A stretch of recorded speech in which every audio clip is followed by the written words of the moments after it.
What's going on, guys? It's Mike Reed here, and I am back with yet another toy review. Just when you think the toy reviews are over, for some reason I just keep bringing up another one, don't I?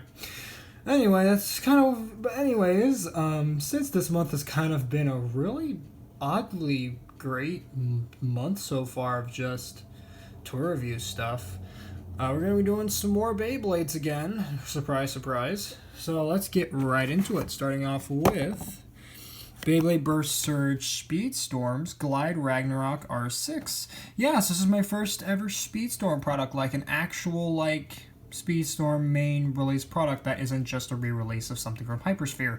But anyway, so not even a re-release, and they just get released with Spark. It's weird, guys. It's weird how Hasbro releases their stuff sometimes.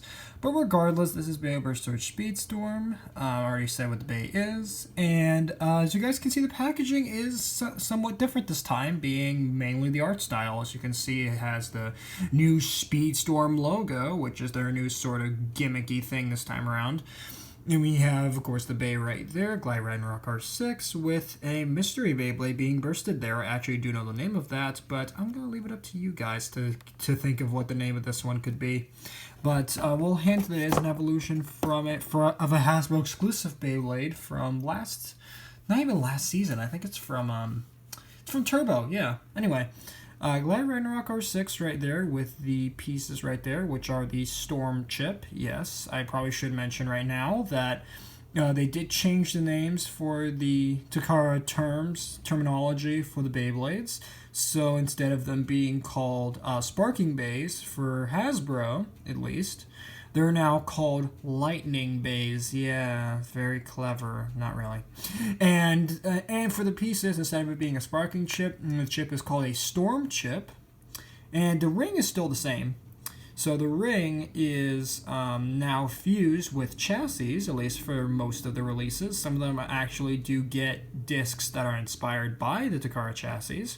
But I'll talk more on that on the next product I actually get for review, as I did just get a new product yesterday for a future review, as you could kind of already tell, and by my last statement. So again, do stay tuned for that, as that's going to be Super Hyperion H6, so definitely stay tuned for that review, probably sometime next week. But anyway, we have the disc right there, which is Wheel, or D81. And then you get the driver, which is Revolve SpeedStorm, which now has the heavy metal hit gimmick. I'm going to explain more on that in a moment. And then we have the spin stabilizing wings. So yes, this time around, finally, Hasbro is bringing back gimmicks for the Beyblades, which is fantastic. So, at least for most of them. But from what I can tell from some of the more recent releases, at least from what I'm hearing, they're actually going to be nerfing gimmicks again. Thanks, Hasbro. You were doing so good, and then you messed up again. Anyway, so here we have the stats and stuff, which, of course, do not bother reading these because they are pretty much rubbish. And let's get on with the actual product itself. But before we actually do that, we do have the brand new style launcher for Sparking, or SpeedStorm, Surge. So pretty nice, actually. The only thing I don't really like about it is that you can't put attachments onto it. Like, for example, if you want to put a grip or something on this, which of course Hasbro doesn't release too many grips, but they did release a grip for season 1 at least. You can't actually put it on here, which is quite a shame. Of course, you can still lock two launchers together. Actually, wait, no, you can't. I just realized you can't. I guess you could backwards connect it to other launchers. That's actually very strange. But regardless, pretty nice looking launcher. Now, oddly, let's do comparisons of some launchers, shall we? So here we have this new Surge launcher. Let's get in the original Burst launcher. Yeah, this is the original from Burst Season 1. And there's a little sticker on it. I don't know why that's there. Let me get that off. There we go. So there we actually have the original Burst launcher. Yeah, and these ones didn't have a lock on them. They were just free spinning little pieces, because back in that time they thought that these launchers without the little thing would actually make the base spin faster, when no, that actually caused more breakage issues and just mediocre performance at most. So that's kind of an interesting bit of history. For the next comparison, let's bring in the Evolution launcher. Here we go. As you can see, much better, much more grippy, this one. And you can now launch it between right and left. And as you can see on the inside, there actually is a lock in there. So that way when you launch it, it locks after it launches. So that way you don't lose any rotation. So that's really cool. Then you also get the little piece for your Spriggans and stuff like that, so that way you can change the modes on those. So that's pretty cool. Now let's move on to the Turbo launcher. Now we're starting to get a little less on the plastic, starting to get a bit cheap again. But thankfully it does still retain the lock, so when you launch it, it does lock, and you can still do right and left, so that's really nice instead of you having to always have a left launcher, because I forgot to bring that out for the comparison, but yeah, essentially the left launcher for Burst Season 1 was essentially just red, but it had the hole reversed, so it's basically this one, right? The first one, except now this part's at the bottom, it's red, and now you actually have to flip the whole thing around just to stick it inside. It's really weird how they did it, but regardless, I'm glad they made this now the standard with Evolution to have it right and left on all of the starter sort of regular launchers. And then next, we actually have the final launcher, the most recent launcher up until this one, which is the Hypersphere /GT launcher. Yeah. So that's pretty nice, actually. And of course, with this one, you can still put attachments on this one on the back. You can still attach another launcher on the front. Unlike the Surge one, which you can only connect on this side. You can't do it on this side for some godforsaken reason. But anyway... So that is your launcher right there, oddly with a launcher comparison. So let's move on to the actual Beyblade itself, starting off with the sparking chip. Again, I am referring to it by the Japanese terms, not the Hasbro ones for these reviews, but you guys kind of already know that, don't you? But here we go. So here is the chip, which is Ragnaruk. Now again, looks pretty nice. It is missing some detail. Like, for example, there are supposed to be flame decals on these little corners here, in this bottom right hand and the upper left hand corner of the chip. It is missing the sparking chip core, but then again, you know, Hasbro already with GT, we kind of already saw that they were sort of moving away from customization options like that. Mostly probably just because of choking hazards. But regardless, they actually have a little insert here that actually sort of mimics what would be a chip core. So that's quite a shame. And something else that's different about this, I think they're missing some decals on the actual little heads here, I think. I can't remember exactly, but the only noticeable thing I can really see is that the flame decals are missing. But other than that, I mean, this is a pretty solid looking chip. Pretty solid. So again, for a quick comparison, I'm actually going to bring out my Japanese Super Hyperion's sparking chip. So that way you can actually see the differences between the two chips. So you can see, yeah, very quickly you can notice the differences between these two parts. And of course, on the back there is the QR code, so that way you can scan it into the Beyblade Burst app. So that's pretty cool. Hopefully, you guys can pause and scan that in if you want to get Glide Ragnarok into your game. But regardless, there you go. We have the not regardless, but anyway, there's that. So let me just quickly get my Super Hyperion back together here off camera. I will be using him for comparisons in just a moment once I get through all the parts here, if I can actually lock him back together. There we go. Okay. Alright, so let's move on to the next piece, which is the ring, which is Glide. And Glide looks pretty nice. It is missing some decals, obviously. It's missing some decals on these little orange segments, which are supposed to have like these little orange flamey sort of decals on them. And I believe there's some decals right here, here, and here too. I can't remember exactly. But oddly, they did keep the decals on for the little wing gimmick, which of course is the spin stabilizing wings.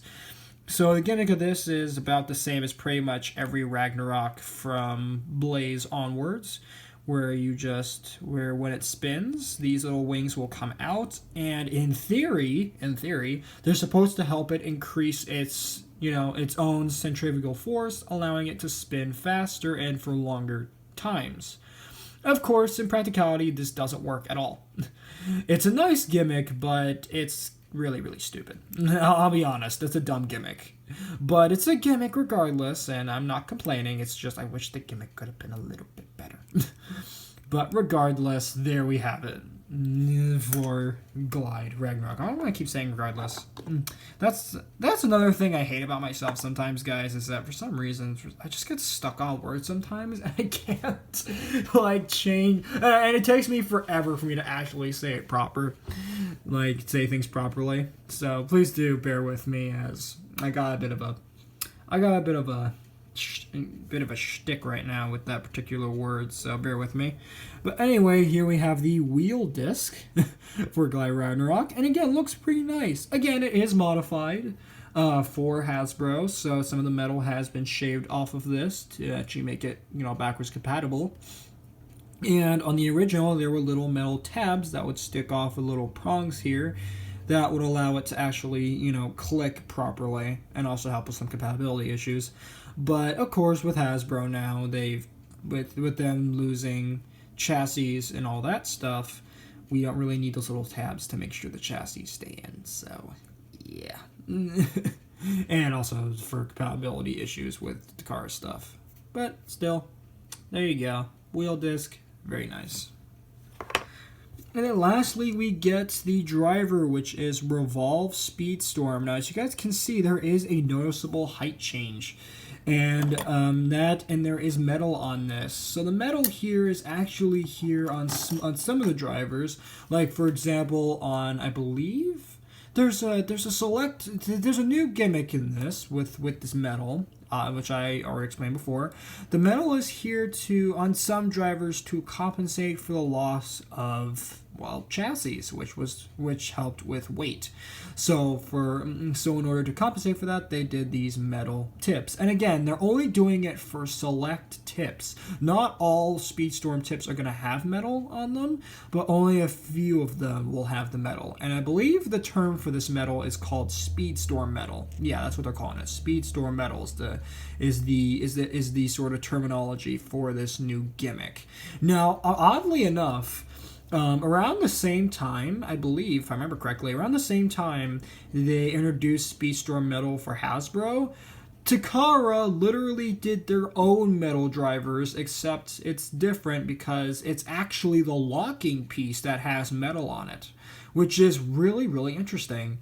But of course, obviously people were concerned about, obvious breakage issues with it being metal instead of plastic, because obviously metal against the Takara teeth, might do some damage over time. But regardless, that's still an interesting thing that around the time that Hasbro did their metal drivers, Takara did their own version, except it was the actual lock little piece that locks the whole bay together that has the metal on it, instead of it just being metal that's just kind of slapped onto the driver's little flat plate here.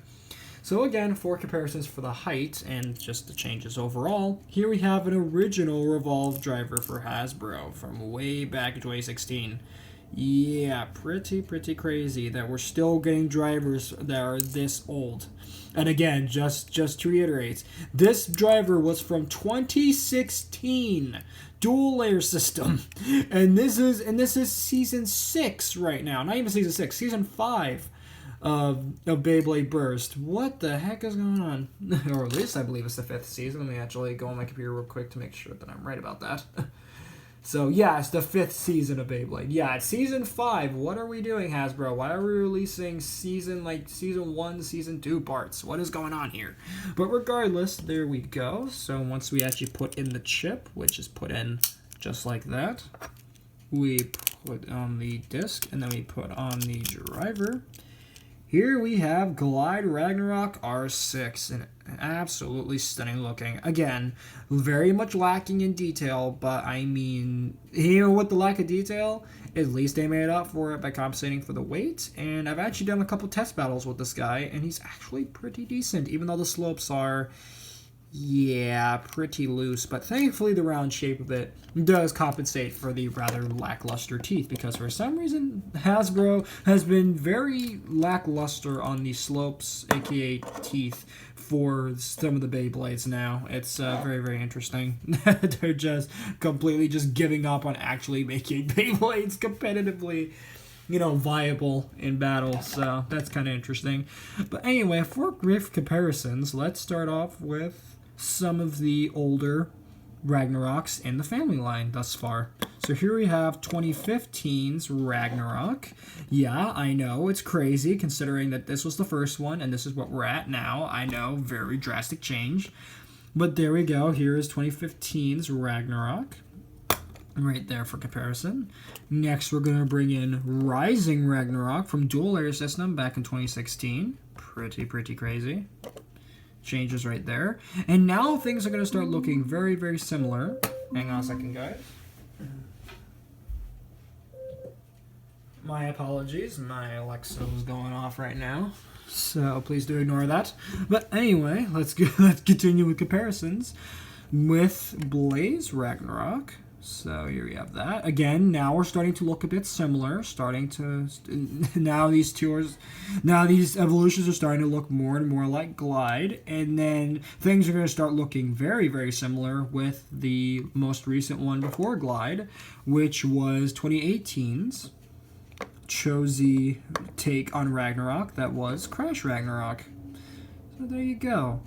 And, of course, for most of these Ragnaroks, I do not have the Takara Tomy versions for them, but regardless, these are all the Hasbro releases for them, so that's pretty nice. So there you go, and I guess for some of the comparisons, I'm going to be doing the other two Sparky Bays I have, at least for Takara, which is King Helios, right there. So that way you guys can see how those two look together. Again, about the same size, so that's pretty nice. And then lastly, we're going to be doing Super Hyperion. Yes, so you guys can see how those two look. Very, very nice.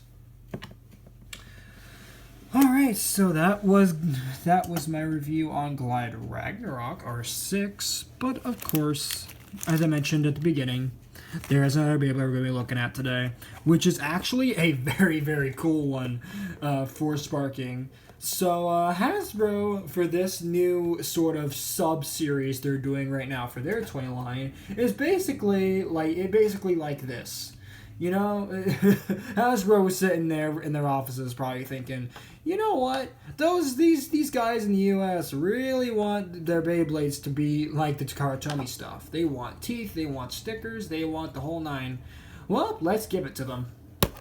And here we have it. So this is Beyblade Burst. Let me prop this up. Beyblade Burst Pro Series Orb Engaard. So Pro Series, as I kind of touched on in that little skit, I guess if you want to call it. Is that basically it's Hasbro, but it's Takara Tomy. I'll explain more as we go into it. But yeah, here we have Orb Engaard right there, also known as Orb Egis from Japan. This was only released in the Chozy customized set way back in 2019. So, not even that. It was 2018. I'm sorry, 2018. Not even 2019, 2018. I believe it was December 2018. But regardless, here we have it on its own. So again, thanks Hasbro. And here we have the new box for it, which is very, very nice. You get a front picture of Orb Engaard as already looked at. And then on the sides, we get these nice CG renders of the Beyblade itself, which is really, really nice of the artwork for the Bey. So just like Takara does on their products. So very, very nice. The brand new Pro Series logo right there. On the back, we do have Orb Engaard / Orb Egis right there with the layer, which, as you can see, has metal defensive shield. So yes, this one does have metal, just like the Takara Tomy version, and stickers too, which is really impressive. We do get, oddly, the Sting disc, but this time it's a proper Sting disc. Again, great job, Hasbro. And lastly, we do get the driver, which is Quest. Now, this is a proper Quest with the stadium traction gimmick. Again, Hasbro, great job making corrections for the rather mediocre Engaard E5 from that one double pack I did a review of like many moons ago. I might link it in the description if I remember to do it anyway. So at the top here, we do have the die-cast parts right there. We have the stats and whatnot. Performance may vary, only compatible with Pro Series system. Yeah, that's something I should point out, is this part. Only compatible with Beyblade Burst Pro Series systems. So with that, normally I would just skip over warnings like that, but on this one, I should make it kind of clear to you guys that even though it is Hasbro and they do have the teeth like Takara Tomy, from what I've heard, if you use Takara Tomy drivers with these Pro Series stuff, it will lead to breakage issues. It will lead to breakage issues. That, and with some of these Pro Series releases, at least with some of the early ones, I also heard complaints about teeth issues just within the Pro Series systems itself. So with Pro Series, it should be said right now that with these, you should only swap around the discs with these. Do not swap around drivers. Do not use Takara Tomy drivers with these because, again, as I just explained, there will be breakage issues. Well, no one wants that. And you should be warned that even within the Pro Series system itself, it should be said to, just be cautious with some of these early releases, because I did hear there was some teeth issues. And even now, they still haven't fixed them. So, that's something to be wary about. But anyhow, let's get into the Beyblade itself, starting with the layer. If I can actually grab the layer. There we go. So here it is. Here is Orb Egis. Now, this is really, really nice. So, I should say right now that just like the Takara Tomy packaging, they do have the sort of three bags that they would normally have for Takara. So that's kind of interesting that they oddly just packaged it the same way Takara would, where they would have the layer up here, disc down here, and then driver down here. So that's pretty nice. And as I said before, it does come with a sticker sheet, which pretty much is identical to how Takara Tomy does theirs. So that's pretty nice. And on the instructions, too, they actually have this little segment right here for the stickers. So that way you can place all the stickers correctly. So that's pretty cool. Just like Takara does it in their instructions. But there you go. So here we have Orb Egis right there. And again, absolutely stunning looking. I love the original Orb Egis layer, just because there's just so much going on with this yellow and turquoise and blue. Oh, it just looks so nice with the silver and the metal. I'm so glad they finally did Orb Egis justice after a pretty dark time that was Beyblade Burst Turbo. But regardless, I'm glad that they finally gave this justice. And of course, as I explained, it does have the metal on it. So you can see on the back, it does have the rivets. So yes, that is real die-cast metal on this, which does make this layer pretty hefty. That, and as I explained before, yes, Hasbro is finally doing teeth for their Beyblade releases. So again, Hasbro, great work copying from what Takara did. So, and that's been a complaint with Beyblade Burst Hasbro since day one, that people wanted teeth. So finally, after all these years, we get what we wanted. Took us until 2021 to finally get it, but I mean, hey, it's fine. But anyways, moving away from that, we do have this other sort of gimmick, which is this metal ball gimmick. So if you guys remember Christ Satan and the rollers, this is essentially that, except with metal balls. So the whole gimmick with these metal balls is that when you hit them, the metal balls are actually free spinning. Well, not free spinning, but they're freely mobile inside these little blue sockets. You can't tell on camera, but with my finger, I can actually feel the metal ball moving with the way I'm stroking the actual metal ball. And yeah, it's supposed to deflect attacks that come towards these metal balls. Of course, in practice, it doesn't really work all that well, but regardless, it's a gimmick nonetheless, and both of them do it, so that's pretty cool. And briefly, for comparison, let's bring in the original Egis E5. And as you guys can see, definitely a big improvement from the original, rather mediocre release of the Beyblade. So, that's really nice. Right there. So there you have it. There you have the layer of Orb Egis. Next, we're going to take a look at the disc, which is Sting. Now, this is the proper Sting now. So the whole gimmick with Sting, as I explained in my Ace Dragon review all those many moons ago, is that when you hit this bit of plastic, the whole gimmick is basically it's like God Valkyrie's bound attack, where you hit it, it rebounds back, and then it springs forward as a counter attack. Of course, with Hasbro's, it is a bit tight because I literally just got this yesterday in the mail. So hopefully over time this should get better, and it should get up to more where Takara's is, because Takara's, from what I've seen, is really, really good on this sort of bound gimmick, unlike this one, which barely goes anywhere for the time being. But anyways, for a quick comparison, let's bring in the original Hypersphere version of Sting, so that way you guys can see just how much they nerfed Sting for Hypersphere. Yeah, they nerfed it to absolute buggery. My God. But yeah, and actually in a moment, once we get past the driver and comparisons and stuff, I'm actually going to show you guys what it actually looks like on a somewhat proper Ace Dragon, aka the Hypersphere one. So let's move that out of the way. And let's get on to the driver now, which is Quest. And Quest looks very, very nice. Again, just like the original Quest from Takara, it does have the free spinning gimmick, which is really, really cool. It does actually have ball bearings inside for this gimmick. And it does have also probably one of the coolest gimmicks in all of Beyblade Burst, at least in terms of drivers, which is this is a suction cup. Yeah, this is a suction cup driver. So what the whole gimmick is that when you launch it, it will suction cup itself to the stadium, and essentially it gets stuck there, and the Beyblade tries to hit it, and it just barely goes anywhere. It's a really, really weird gimmick. Now, on the surface, it does seem like this gimmick would be kind of garbage. And yeah, it is. I'll be honest, it's not exactly the greatest gimmick in the world. But at the same time, it's such a weird one that they made a suction cup a driver. It's really, really weird. Yeah, it can get off balance very easily, and yeah, it's not really good for competitive or for not even for casual just battles like I do, off camera, of course. But regardless, it's really, really interesting that, again, they did a suction cup for a driver. Why don't they ever do gimmicks like this anymore? I mean, yeah, they still try other gimmicks, like, of course, like they're doing now with the metal drivers and stuff like that. But why not go back to crazy, crazy weird gimmicks like this one?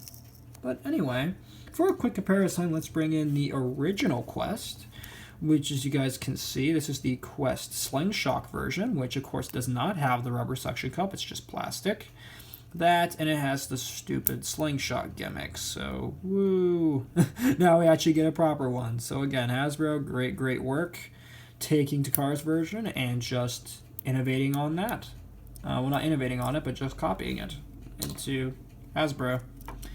But still, really, really nice. And also from what I've heard, the suction cup on the Hasbro version is actually in some ways better than Takara's. So that's something to note. But anyways, let's put the whole bit together right there, and just so you guys can hear the teeth. I'm just going to shut up for a second. There you go, guys. There you have your Orb Egis Sting Quest. Very, very nice. Now again, for a quick comparison, we are going to bring in the original Orb Egis. And again, guys, Hasbro has done a really nice job translating the car version into the Hasbro branding. And just so you guys can see, to actually get the true proper Orb Egis, I'm actually going to swap around the outer on the double pack release with this one. And now, guys, we finally have a Takara accurate Orb Egis. So there we have it with the proper parts, Outer Quest. Very, very nice. And he is very tall, too. Very, very tall. So, and probably for now on, I'm just going to keep it with the outer disc, because why bother use Sting? But anyway, so let me actually show you guys this on a somewhat proper Ace Dragon. So here we have my, well, if I could actually bring it on screen. Here we have my Ace Dragon from the premium Walmart set I did a review of. The Walmart exclusive premium set. There we go. And let me actually put the proper Sting disc on it, so that way you guys can kind of get an idea of how it would look like on an actual Ace Dragon. So there you go. There you have it on Ace Dragons. So very, very nice. But there you go, guys. So, let's see. Anything else I forgot to mention? Oh, I completely forgot before actually reviewing the Beyblade itself, is that it does come with a launcher. It does come with a launcher, and it's and it actually looks like Takara Tomi's ones. They're sort of light launchers. So let's end it off on that. So as you guys can see here, we have the launcher, which is exactly like Takara Tomi's with a little black and white insert. You launch it like that. You just pull the cord out, and then the little stopper catches it. We do have the QR code, which is used to not only scan in the launcher, but also scans in the bay itself. So again, if you want to scan that into your game, now's your chance. And for comparison, here we have it with, oddly, the Spriggan Requiem launcher. So, LR launcher. So you guys can see, pretty much looks like the Takara Tomi's one. Same black and white sort of insert. And it has the same sort of tab style with the sort of prongs there, and then the little insert on the inside that sort of helps to make sure that the Beyblade doesn't scrape against the top of the launcher when it's being launched, of course. But still, very, very nice. Very, very nice stuff there. So with that, guys, that's going to be my review on Beyblade Burst Surge, Glide Ragnarok R6, and Beyblade Burst Surge Pro Series. No, not Surge. Beyblade Burst Pro Series, or Engaard, or Egis. So that will be it, guys. So if you guys enjoyed today's video, and with that sort of awkward outro, make sure if you guys enjoyed today's video that you guys drop a like on this video, subscribe if you're new, and ring that notification bell so that way you guys get notified for all of my future uploads.